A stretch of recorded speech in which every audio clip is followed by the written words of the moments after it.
In Tahrir Square, the hopes of the 2011 revolution are looking as threadbare as the abandoned tents. It's possible former President Mubarak, ousted after 18 days of protests here, will be released soon on remand. The square isn't the cockpit of Egyptian democracy anymore. Now the army has the power. It says it's working for the people, and a lot of Egyptians, including secular liberal politicians, agree. The confrontation now is between Egyptians, the Egyptian institutions, and a terrorist group. I think the price, unfortunately, is some blood. Huda and her children are paying part of that price.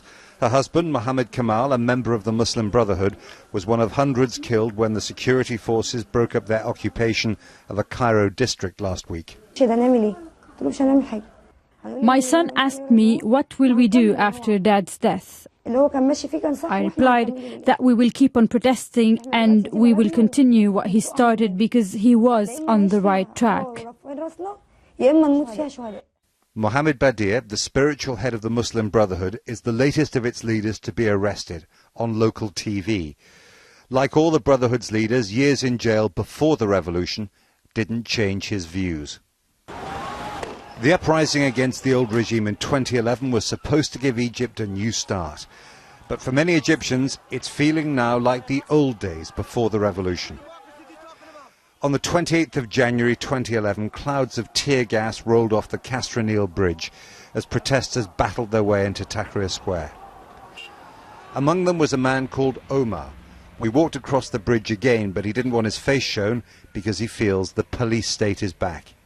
Even his middle-class secular friends, he says, look suspicious if anyone criticises what the security forces are doing, unlike when they took the bridge.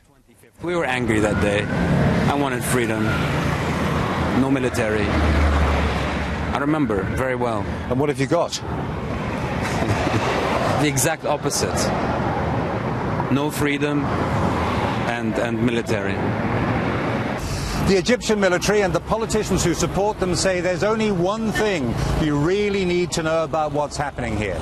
They are fighting a war against Islamist terror. They're hoping that'll be enough to convince their Western allies.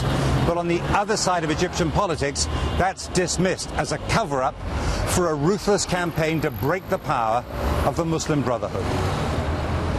Jeremy Bowen, BBC News, Cairo.